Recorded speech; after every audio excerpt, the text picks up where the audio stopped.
Sputnik, e o secretário municipal de esportes, Guilherme Schleger. Bom dia, secretário. Aqui Kelly Muniz falando. Como vai? Bom dia, Kelly. Bom dia a todos os ouvintes. É um prazer enorme participar do programa. Nós que agradecemos, secretário. E o que a população pode encontrar no Rio Museu Olímpico? Conta pra gente. Olha, Kelly, isso foi talvez o Museu Olímpico, que é a última fase que faltava desse legado olímpico, né, de tudo que a gente se comprometeu na Olimpíada de 2016, a entrega desses equipamentos todos.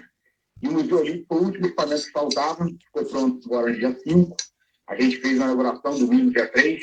Dia 5 a gente comemorou 9 anos de Olimpíadas do Rio de Janeiro. E o Museu Olímpico, você tem ali, é uma área enorme, como você falou, é no velódromo, em cima do velódromo, no mezanino do velódromo. A gente fez toda uma adaptação para ser um museu circular. A pessoa entra por um lado, faz toda a experiência e sai pelo outro. São 1.700 metros quadrados, você tem ali mais de 1.000 peças de acervo. A gente divide o museu em 13 áreas temáticas, com 80 experiências e atividades. É um museu muito bacana, que tem interação, o visitante pode... São vídeos, são materiais interativos, você pode fazer uma natação, você pode simular uma natação, simular um remo, simular um boxe, tem tanta coisa bacana que...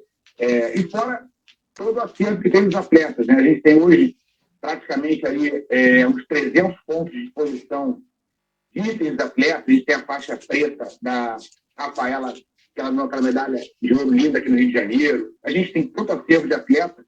E só para você ter uma ideia, a gente tem, sei lá, 300 lugares para expor, tem quase 1.000 acervos que foram doados. Então a gente vai ficar trocando também esse acervo, vai ser um acervo temporário para todo mundo conhecendo aos poucos esses itens tão bacanas da Rio 2016. Certo, secretário. A instalação do Rio Museu Olímpico possui cerca de 1.700 metros quadrados, foi construído no anel superior do velódromo, e queria que o senhor falasse um pouquinho sobre os investimentos, como foram, quais foram os investimentos para a concretização aí do Rio Museu Olímpico. Olha, como eu falei, não foi uma obra simples, né? Foi uma obra que teve um custo alto da prefeitura. Você gastou ali quase em torno de 70 milhões de reais para fazer a obra e contratar esse acervo inteiro, né? Que é um acervo tem muita coisa digital, tem muito equipamento digital. Então você fez um investimento aí foi uma obra de quase 1 ano e meio, onde a gente despendeu esse dinheiro para fazer um museu de fato que vai ficar para a cidade. Tanto que esse museu, a gente já foi agora reconhecido pela rede de museus olímpicos do COI. Então é um museu legalizado pelo COI, registrado pelo COI, e até a gente tem que mudar o nome, né? Ter feito essa definição do COI hoje, o museu chama Rio Museu Olímpico, que foi uma exigência do COI para entrar nesse rol de museus do COI. Então, acho que foi um investimento alto da prefeitura, mas acho que tenho certeza nenhuma que foi um investimento muito importante para a cidade.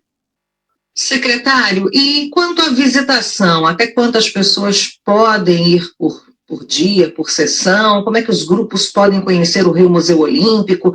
Visitas devem ser agendadas, elas estavam de maneira gratuita, mas já passaram a ser cobradas. Conta aí para o nosso ouvinte aqui da Rádio Sputnik, como conhecer o Rio Museu Olímpico? Olha só, primeiro que o Rio Museu Olímpico, todo mundo conhece o Parque Olímpico, você tem grande facilidade de chegar de BRT, de carro, de Uber, de táxi, é um lugar bem de fácil acesso. E o Museu Olímpico ainda vai ficar, para a gente ter ele assinadinho, para depois abrir de vez para a população, naquele modelo de soft open aí de terça a sábado, das 10 às 14, em agosto e setembro. Então, agosto e setembro, a pessoa entra no site museuolímpico.rio, faz sua inscrição, e a gente está fazendo turmas de 30 pessoas, grupos de 30 pessoas, que vão visitando de hora em hora, para a gente ter, primeiro, toda a equipe que está sendo contratada, que foi contratada para tomar conta do museu, possa ir pegando cada vez mais essa expertise, para que a gente possa, em outubro, de fato, ter esse museu funcionando normalmente, aí sim, já com cobrança de ingresso. Por enquanto, como eu falei, é só se cadastrar e a licitação é gratuita. Perfeito. E agora a gente vai mudar um pouquinho aqui o nosso papo, secretário. Entre os trabalhos, né, da Secretaria de Esportes, o projeto brasileiro para a candidatura Rio-Niterói como sede do PAN e Parapan de 2031. A gente quer saber como é que tem sido as apresentações para essa candidatura, quais os passos que são necessários adiante, se já tem uma data para a definição da cidade-sede, estamos todos ansiosos aí para essa realização, para abrigar a realização dos Jogos Pan-Americanos de 2031, para e Pan-Americanos de 2031. Conta para a gente como é que estão essas negociações. Olha, essa candidatura Rio e Niterói, a gente começou lá atrás, a gente tinha como adversário São Paulo aqui no Rio. São Paulo declinou a ideia de sair, nos apoiou, então não foi que a gente venceu o São Paulo. São Paulo juntou o Rio e Niterói para essa candidatura e a gente tem como adversário, a gente foi registrado como candidato do Brasil para essa Olimpíada, para esse Pan-Americano e Pan-Americano, e nosso adversário é a Assunção, no Paraguai. Por acaso, amanhã, no dia 8 de agosto, a gente tem uma apresentação em Assunção, no Paraguai, está tendo os Jogos Júnior Pan-Americanos e Pan-Americanos, então está indo eu, o prefeito Eduardo Paes, o vice-prefeito Cavalieri, a vice-prefeita Isabel Suan e o prefeito Rodrigo Neves de Niterói. E a gente vai fazer uma apresentação no dia 8 às 10 da manhã para todo o comitê, para toda a Assembleia da Panam, mais uma apresentação, já fizemos uma em Miami, vamos fazer essa agora no Paraguai amanhã, dia 8, e a gente tem a última Assembleia, que é no dia 9 ou 10 de outubro, que ainda está sendo definido, onde eles, primeiro, a Assembleia vem aqui no Rio de Janeiro, em Niterói, para fazer uma vistoria, né? A gente faz uma vistoria de 3 dias, deve ser dia 1º, dia 1, 2 e 3 de outubro, e dia 9 e 10 de outubro a gente vai estar lá, essa última em Santiago, para fazer a última apresentação, e eles têm aí 2, 3 dias para definir onde vai ser a sede do Pan-Americano de 2031. Mas eu estou muito otimista, acho que o Rio de Janeiro, de fato, está muito mais preparado nesse momento do que a Assunção. Acho que a Assunção é uma cidade muito bacana, mas pode esperar mais um pouco para fazer esse evento, porque ainda tem que fazer alguns investimentos para poder receber um evento dessa magnitude. Mas a gente está muito otimista que a gente vai trazer o Rio de Janeiro Pan e Pan-Americano de 2031. Nós também estamos otimistas e na torcida, viu, secretário? Agora, quais são os pontos fortes que vocês pretendem destacar aí na comparação com a cidade de Assunção do Paraguai? O que vai trazer a vitória para a gente? Assim, por exemplo, ontem, meu voo era ontem. Eu ia ontem para o Paraguai para já falar para receber o prefeito amanhã. Meu voo foi cancelado. Então você ainda tem, e cancelado tem opções de voo, não tinha outras opções. Então você ainda tem a questão de infraestrutura, aeroporto, estrada, hotel, essa questão de infraestrutura para o atleta, para quem vai assistir, é muito diferente. No Rio de Janeiro você tem 45 mil quartos, lá no Paraguai você tem 5 mil. Só para você ter uma ideia, ontem eu estava conversando com o pessoal da Cerevela, que está indo para o Paraguai fazer esses jogos júnior, né, do Pan-Americano de vela. Eles descem a Assunção, tem que dar 5 horas de carro para chegar onde é a competição de vela. O Rio de Janeiro é muito diferente. O Rio de Janeiro, hoje em dia, tem tudo montado, tudo pronto. E Niterói vai só agregar. Porque Niterói é do lado, a gente vai usar muito Niterói para fazer alguns esportes de praia, né? Ali são esportes futebol, vôlei de praia, são esportes vôlei de praia, são esportes que são arenas que eles montam, né? E as arenas fixas, a gente tem todas elas, desde o Pan-Americano, de 2007, a Olimpíada de 2016. Então, hoje a competição é até um pouco desigual do Rio de Janeiro com a Assunção. Eu acho que vale a pena a Assunção sempre entrar nessas competições, até para cada vez mais ir botando o nome para fazer um tipo de evento como esse. Eu acho que vai ser importante para a cidade, mas não dá para um evento dessa magnitude você não está com tudo preparado para fazer. Eu acho que o nosso ponto forte dessa história é ter toda essa infraestrutura, não só para receber as pessoas, mas também para atender os atletas. Não tem equipamento que a gente não tenha de ponta para fazer todas as modalidades. E o que Isso é o grande diferencial do Rio. Pode falar, pode concluir. Não, pode concluir. Não, esse charme de Rio e Niterói, eu acho que foi uma junção muito bacana, que a gente ainda tem isso. Você imagina a gente fazer o ciclismo saindo de Niterói, chegando no Rio, a maratona saindo do Rio, chegando em Niterói. A gente ainda tem algumas coisas bacanas que a gente vai dar um plus nessa história para esse fã ser mais charmoso ainda. Não sei se você viu, a gente fez uma corrida final de semana passado, dia 3 de agosto, foi a travessia da ponte. Foi um sucesso.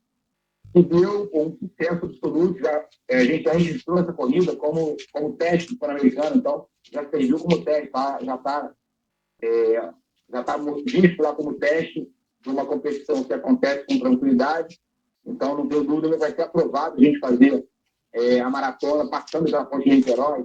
Então, acho que a gente tem muita coisa charmosa para entregar esse Pan-Americano. Eu ia perguntar justamente isso, secretário, a escolha de Niterói para essa parceria, o que motivou vocês? Olha, foi muito uma coisa de uma relação muito boa do prefeito Eduardo Paes, com o prefeito Rodrigo Neves. E quando o prefeito Rodrigo Neves percebeu que a gente estava entrando nessa disputa, né, na disputa de trazer para o Rio de Janeiro mais um Pan-Americano, ele conversou com o prefeito e falou: prefeito, interessa muito a gente fazer essa parceria. Claro, Niterói é muito menor, é claro que Niterói vai ter que receber muito menos modalidades que o Rio, mas pô, a gente tem espaço para fazer eventos legais, a gente consegue entregar, e foi uma grata surpresa estar viajando aí esse período, estar fazendo as apresentações todas, não só com o prefeito Rodrigo Neves, mas com a vice-prefeita Isabel Suan, que é uma atleta olímpica, né, medalhista olímpica, é uma atleta que participa da comissão da PANAM, então é um esforço de peso para a gente poder trazer os Pan-Americanos. Ok, candidato. Secretário, perdão, a gente está conversando com Guilherme Schleder, secretário municipal de esportes do Rio de Janeiro. Estamos falando aqui da candidatura do Rio de Janeiro, Rio-Niterói na parceria para sediar os Jogos Olímpicos de 2031. E se a gente observar aí que boa parte das instalações esportivas já estão prontas, como o senhor mesmo falou, né, herdadas da Olimpíada de 2016, tem tudo para essa candidatura ser um sucesso. E com relação a investimentos, secretário, para sediar esses jogos, né, que podem fortalecer mais uma vez aí o esporte, né, para o Brasil inteiro, fortalecer não só para o esporte, para a cidade do Rio de Janeiro, para a cidade de Niterói, mas também numa campanha de nível nacional. Como estão os investimentos para essa candidatura? Olha, na verdade, no Rio de Janeiro, Kelly, se você for pensar, a última coisa que falta ser feita, claro que você pode ter um tipo de pequeno ajuste no Maracanã, na Arena 1, na pista olímpica de corrida, lá no Engenhão, sempre você tem um ajuste fino para fazer quando você vai receber um evento desse, dar uma última olhada. Mas o investimento está todo feito. O investimento que a gente tem que fazer ainda é a Vila Olímpica, que a ideia é fazer na Leopoldina. Esse seria um investimento público-privado, e seria o único investimento grande que você teria no seu Pan-Americano 2021, seria essa Vila Pan-Americana. Já Niterói tem intenção de aproveitar esse momento olímpico para fazer lá, ajeitar o Caio Martins, parece que eles querem fazer também umas 2 arenas novas, do Rodrigo Neves, prefeito, deve anunciar isso em breve. Mas no Rio de Janeiro, as estruturas estão todas montadas. E a gente aproveita esse momento, como o prefeito Eduardo Paes sempre fala, para buscar grandes investimentos para a cidade como um todo. A gente aproveitar um momento como esse, Pan-Americano, para já lançar, por exemplo, como foi lançado, a linha do metrô ali pela Baía de Guanabara, passando São Gonçalo até Niterói, seria uma coisa fantástica. E aí, esses grandes eventos, você ter equipamentos como esse, importantes para a cidade, são de um valor enorme. Tantas coisas que a gente conseguiu fazer aqui, que o prefeito Eduardo Paes conseguiu fazer em 2016, por conta das Olimpíadas, por conta dos Jogos Olímpicos. Tantas obras grandes, como a Transolímpica, o BRT, tantas obras grandes que a gente conseguiu fazer por conta dos Jogos Olímpicos. Então, a ideia também é aproveitar esse momento para que essas obras grandes de infraestrutura da cidade aconteçam. Você vai usando, entre aspas, a desculpa das Olimpíadas, a desculpa dos Jogos Pan-Americanos, e vai trazendo cada vez mais infraestrutura para a cidade. Perfeito, secretário. Vou fazer uma correção aqui, falei de Jogos Olímpicos, não, Jogos Pan-Americanos é que tem aí a candidatura para serem sediados no Rio. Daqui a pouco estamos na briga de mais Jogos Olímpicos também. Pois é, né? A expectativa, a gente está na ansiedade até dos Jogos Olímpicos, quem sabe, né? Vamos torcer, mas agora o assunto são o PAN e o Pan-Americano, para serem sediados no Rio e Niterói em 2031, essa é a nossa candidatura. E o Rio vai ser sede também de outras competições esportivas que já estão confirmadas. Queria que o senhor falasse um pouquinho sobre o Mundial de Ginástica Rítmica, que está previsto aí para ainda este ano, e do Mundial de Tênis de Mesa, que também já foi confirmada a realização aqui no Rio de Janeiro para 2029. O que o senhor pode adiantar para a gente? Olha, cara, a gente tem brigado muito, acompanhado muito de perto e tentado ser parceiro de todas as confederações que queiram trazer eventos grandes para o Rio de Janeiro. O Rio de Janeiro tem uma vocação para o esporte, o Rio de Janeiro sabe receber, o Rio de Janeiro está pronto para receber toda a modalidade esportiva. Então, a gente ter esse Mundial de Ginástica, que vai acontecer agora entre dia 20 e 24 de agosto, a gente já tem o Mundial de Paraciclismo para o final do ano. A gente já tem confirmado para 2027 esse Mundial de Vela. A gente tem confirmado, 26. A gente tem confirmado para 26 um jogo da NFL. A gente já tem confirmado para 27 a Copa do Mundo Feminina de Futebol.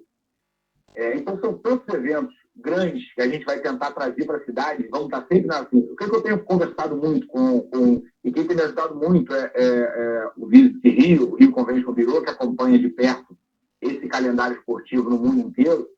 Para a gente, todas as modalidades esportivas, a gente tentar, vai ter campeonato mundial de bolinha de gude. A gente colocar a cidade do Rio como candidato. E aí a gente vai trazendo grandes eventos por Rio que a gente consegue fazer isso, um turismo cada vez mais pulsante aqui no Rio de Janeiro. A gente tem, só para você ter uma ideia, de eventos esportivos que aconteceram na cidade no ano de 2024, a gente trouxe quase 600 mil pessoas no Rio de Janeiro, só para eventos esportivos. A gente faz com que a gente tenha um acréscimo de orçamento na cidade de mais de 8 bilhões de reais. Isso gasta em hotel, isso gasta em restaurante, isso gasta em táxi, em Uber, enfim. Então, acho que trazer eventos esportivos para a cidade é a nossa meta. A gente fica o dia inteiro atento a isso e se candidatando a todas as modalidades. Claro que não vamos ganhar todas, mas vamos concorrer em todas para ganhar uma boa parte. Ok, secretário. E já que o senhor tocou no assunto de turismo, é sempre bom a gente frisar essa questão econômica e turística para o Rio de Janeiro, que é muito importante, já é uma cidade turística reconhecida mundialmente, mas como é que vocês veem trabalhando aí para receber tantas competições, tantas delegações que virão com esses campeonatos, com torneios e, claro, com o Pan-Americano que a gente já está contando aqui vai ser nosso. Como é que vocês vêm alinhando junto com a Secretaria de Turismo para receber infraestruturas da cidade, para receber toda receber esses torneios também com relação à segurança pública? Está sendo feito um traçado aí, um plano? Olha, a gente primeiro, em relação à questão das pessoas chegarem no Rio, está cada vez aumentando o número de voos. A gente aumentou em quase 60% aos voos de novo no Galeão. O Galeão hoje está funcionando a pleno vapor. O Santos Dumont continua igual, graças a Deus, está tudo caminhando também muito bem. Então, hoje em dia, você tem muita opção de voo para o Rio de Janeiro, de qualquer lugar. Você hoje tem essa rede hoteleira, como eu falei, de mais de 45 mil quartos, que atende a qualquer tipo de evento. Você não tem dificuldade nenhuma em eventos grandes da cidade de atender o público que seja em qualquer canto da cidade. Os hotéis são bem espalhados pelo Rio inteiro, na Zona Sul, na Barra da Tijuca, você tem hotel em tudo que é canto. E aí você consegue fazer com que as pessoas estejam aqui com mais tranquilidade, mais comunidade. E esses grandes eventos, obviamente, a gente vive numa grande cidade, uma cidade que, obviamente, não vamos botar só na peneira no sol aqui, uma cidade que tem violência, obviamente. Mas esses grandes eventos são eventos que a gente procura, nesses grandes eventos, nesses momentos esportivos, dar um atendimento especial para os nossos turistas, acompanhar essas delegações de perto, para que a gente não tenha nenhum imprevisto. Os últimos todos os grandes eventos que a gente fez aqui na cidade do Rio, G20, todos os eventos grandes esportivos, não teve nenhum incidente preocupante na cidade. Então, acho que o Rio, além de tudo, sabe também nesses eventos esportivos, atender, sabe preparar para receber todos os grandes turistas que vêm para o Rio de Janeiro. Perfeito. A gente conversou aqui na Rádio Sputnik Metropolitana FM 80.5 com o secretário de Esportes, Guilherme Schleber. Guilherme, quero agradecer muito a sua participação aqui, esse papo legal sobre esportes com a gente. Parabenizar aí a Prefeitura pela inauguração do Rio Museu Olímpico, que já é um sucesso e com certeza deixará um legado importante para a cidade. E também dizer que estamos aqui na torcida para a eleição do Rio e de Niterói para sediar os Jogos Pan e Pan-Americanos de 2031, viu? Que será um sucesso. A gente confia aí no desempenho da Prefeitura para a realização desse evento. Muito obrigada. Muito obrigado a você, Kelly. Obrigado aos ouvintes todos da Rádio Sputnik. Um prazer enorme poder ter esse espaço aberto para falar um pouquinho sobre esporte com vocês. E sempre que precisar, eu estou aqui à disposição. Bom dia para todos. Muito obrigada, secretário. Seja bem-vindo sempre. 9h52.